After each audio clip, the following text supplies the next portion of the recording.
Yo, my people, VIP Busy Law, CEO of Very Important Plans, LDN. Today on this fine Sunday afternoon, I wanted to make a video basically introducing myself properly, explaining where I'm coming from, my background, directions I've taken in life to even lead me to be the sort of person that wants to create a brand, make a platform that is dedicated to uplifting people coming from urbanized areas. I do believe that we're victimized by the system, but if you know me, I don't play the victim card. That's what Very Important Plans is all about. If we channel our minds properly, there's no excuses, we could break the cycle. So I don't want to make this video way too long. I'm going to get straight into it. If you haven't subscribed already, please hit that subscribe button, like, share, comment, let me know exactly what resonated with you. Now, I grew up in Lambeth, typical young single mum situation. My mum was 18 years old when she had me. 2 months down the line, she lost her own mum. Still living in a family house at that time, and 2 years after that she got her flat. So she's 20 years old, got her flat. We went into a bed sit in Streatham. A little while after that she got her flat on Kings Avenue parallel to Brixton Hill, and yeah, I lived there till I was 18 years of age. Now in that time I remember my mum working certain times. She was working in Harrods when I was very young in the sunglasses department. After that she went into opticians, and that she always a 9 to 5 and whatnot. I even remember her working in a wine shop every Tuesday and Thursday as well. Not off license, not the off license on the corner, like a proper bougie wine shop kind of thing. So I remember mumsy to be working 2 jobs and whatnot. It's like I'm coming from that kind of background, trying to keep a roof over our head and whatnot. So all time mum say, yeah, my mum was always a workaholic as far back as I can remember. And when I'm older now and I'm realizing like, right, you lost your mum at the age of 18. Like, I can't even fathom that sort of pain and what my mum was dealing with, but she held it very well. Always remember her to be a workaholic. I'll spend a lot of time at my auntie's house or my uncle's cab office when I was younger, primary school days. Obviously, back in my day, yeah, I sound old when I say that, but back in my day, there weren't really diagnoses for certain things like ADHD and things like that. But as far back as I can remember, I was always a naughty child. Like, for whatever reason I might have been, always a naughty child, like in reception, biting a kid. So the first time I was ever put outside the head teacher's office, reception, bit a kid's face. Fucking after that, year 1, don't even remember that too much. I do remember year 2 being put on behaviour books, and these behaviour books, and nobody else was on behaviour books. I'm not boasting or nothing, I'm just giving you the background of my building up to who I am now. These behaviour books, no one else was on these things. Like, these behaviour books followed me through the whole of my primary school days as well, like literally like a report book. So yeah, like, very naughty child. Very smart though. I was always smart. I've always been very smart, but I just enjoyed being in trouble or being a naughty kid.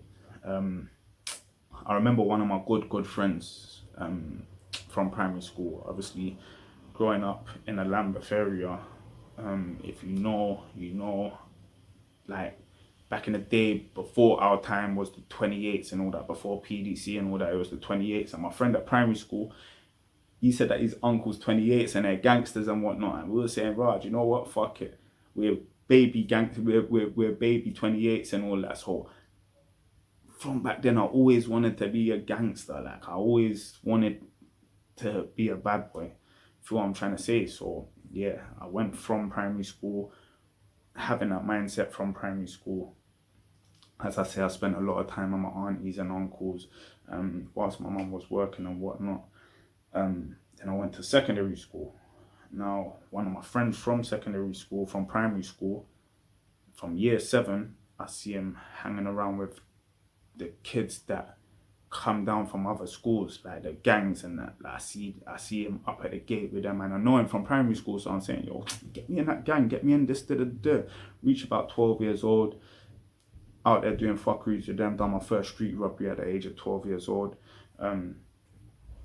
For the first ever £2 coin I ever see in my life, chased the guy down the road. Fucking he stopped. I remember what my friend said. He was like, "Oh, black out your eye." We just use intimidation tactics. He said it's something about, "Oh, black out your eye. Give me everything you got." And said, "I've only got £2. Give us the £2." It's a grown ass man compared to what we was as well. Give us the £2. I got addicted to this lifestyle. And I used to enjoy it as well. Like, if you're coming from my era, from my generation, you know, like, we used to do foul things, like make people kiss our feet, and fucking, when we're robbing them, we'll make them do press ups on the road when we was very young, and it was just fun to do. Do you get what I'm saying? So yeah, man's gone from street robberies to obviously smoking weed and whatnot. But then, just like, that life didn't stop for so many years. This was the life. 2 years after I started doing street robberies, reached the age of 14, still doing them. I fucking got arrested for the first ever time. But these times, because I was a naughty youth, my mum used to ground me left, right, and centre. I remember being grounded from Christmas holidays to summer holidays, certain times and whatnot. But once again, Mumsy worked her socks off. She's grounded me. I'm in the house. I'm still going out doing robberies and whatnot. The first ever time I got arrested, I was supposed to be grounded in my house, age of 14. So, got arrested. And with that as well, this will tie into why I'm the sort of person I am now, and certain realizations that I have now. My mum was 18 when she had me. Yeah. I had my first child at the age of 19. Yeah. When my first child hit 14 years old, and I think to myself, that's when I first got arrested. I still feel very young now. Mature, wise, but I still feel young inside myself. I don't feel like an old man. I don't feel middle-aged or nothing, but I'm still learning life. That's the main point that I'm trying to make. My mum was a year younger than me. My mum was like 31, obviously still trying to learn life, coming from that pain of losing your mum so young and whatnot. Like, this is a realization that I had, like, mum, you never really knew life. I remember looking up to you on your way to work, back and forth from work, thinking you're a grown-ass woman, you're an old woman, but she really weren't. She was the age, she was younger than I am right now, and that's a wake-up call still. But yeah, literally after that, my mum stayed grounding me. By the way, that's after I got kicked out of school as well. I got expelled from school at the age of 14, the beginning of that term, year 10. Never went to no centres or anything like that, just hit the roads and was just doing what we do. After that, my mum would still try to ground me. Like, there was a lot of ground rules that my mum used to put in place for me and whatnot. So when I got to a certain age, my mum took me up to my auntie's, Roundshaw Estate up in Wallerton. When I was 14, Easter holidays, just supposed to stay there for Easter night, wake up, do what we're doing, go home the next day. This is a massive estate, Roundshaw. If you don't know, it's a massive estate. Like, the freedom that I had when I went out with my cousin and then started bucking up with next people and that, there was nothing like it. There was nothing. I always wanted to be on that estate, away from mumsy and everyone trying to tell me what to do, how to live my life and whatnot. So I used to run away up there. Like, certain times, my mum would send police to people's houses saying that I've gone missing and whatnot, shit like that. So yeah, at one stage I remember living with a few different people over a period of time up in them areas there. Like, that was just mad. I felt so free over there. Do you get what I'm saying? And I used to get into a lot of trouble. Like, I'm not gonna go into the ins and outs of what we used to do, but I used to get arrested all the time. I was classed as a PYO, persistent young offender, where literally if you get arrested now, there's no bail. Like, you're going court first thing in the morning, you'll get dealt with there. I was so young that I remember a time when I'm not getting into no trouble, I'm not going to jail, I'm not this, I'm not that. Like, fuck it, like, there's no repercussions, I'll go to court, whatever sort of thing. My mum stopped coming to bail me out after the second time I got arrested up there, and literally I can't count on two hands and my toes how many times I got arrested up there. They used to have to get the something adult, what was it called again? So I don't know, someone from the public that fucking basically comes and be appropriate adult. So yeah, it got to that stage, and one time I caught a case. I had an ID parade, and my mum basically said, "Listen, you're moving back home. You know, so there's none of this living at people's houses and that. You're moving back home." I was about 16 years old then, and that was an area where obviously I'm from Brixton, so when I'm hitting 16, 17s, I was coming, bringing my friend from Brixton, come, man, go over there, rob a couple people, do this, do that. On the way up there one time, I was going to link my cousin to do a set to go on radio, to give a cassette. This is how old school is. Garage days, I wasn't a rapper back then, and I used to MC to garage, Soul Solid days and whatnot. I was going to do a cassette. On the way up there, I remember being on the phone to a girl, cheeky with it, like on the way to, like, on the train, and I see some you getting on a train, so I've literally gone to his carriage, sat down next to him on the phone to the girl, like, hold on. Like, started tapping his pockets and whatnot. He never had anything on him. He's tried to get up. I've grabbed him by his jacket, the corner of his jacket, and pulled him down like, right, relax, man, just sit there. As soon as I've stood up now, police officers grabbed me by my arm. Undercover police officer grabbed me by my arm, said to the guy, did he just try to rob you? He was like, yeah. Boom, police were at the next station, at Sutton train station, waiting for me, and I got arrested. I was in jail by the next day, like literally got remanded the next day, my first and only time in jail still.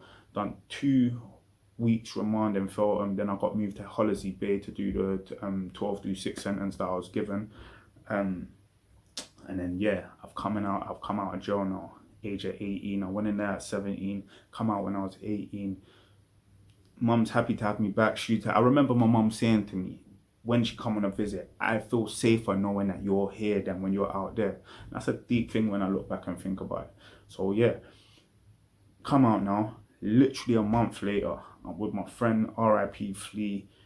We've got on a bus. He's followed me to go grab something quickly. On the way back, Flea, if you know Flea, you know Flea, innit? Like, he's gone to rob some youth for his hat, some big black youth, and that gone to rob it, like, Flea's like short and whatnot. He's kind of stocky, cause he's in and out of jail himself, but the guy was some big black youth. He's on the bus trying to rob him for his hat, saying, I'll stab you, did it. I'm at the door saying, bro, come leave the youth, allow that, cause like dead, I've just come out of jail, I'm still, you get me, still a part of everything, but I'm thinking more smart now. Bro, man's just got robbed on, I just got nicked on fucking public transport, robbing people. His hat, leave that the fuck alone, but he has robbed the hat now. When we've got off, we've gone over the road from where Streatham Ice Rink used to be, where a lot of our friends used to chill, fucking, and yeah, Flea's gone with the hat. These times, police cars pulled up over the road, and the guys in the back of the car pointing me out, like, so we've all jumped on the open back buses. This back in them days, open back buses, 159s and 137s and all that. Jumped on the 159. Enough of us have car. The police are coming over, but the police are, what you doing? Like, the bus ain't moving nowhere, cause we're telling them not to. They've come, grabbed me off. Bearing in mind, I just come out of jail a month ago, and yeah, arrested me, and they went to search my mum's house for the hat. Loads of paraphernalia in my room. I remember exactly what really wound my mum up. Loads of like weed baggies all over the place, scales and whatnot. I was like, right, you fucking mad. You're out of my house now, never to return. Age of 18 now. No mumsy's house. That's never an option for me to stay. Cool.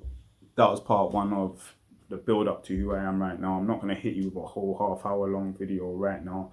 I'm going to hit you with part 2 on Tuesday, so please subscribe, put on the notifications, and look at the rest of the story.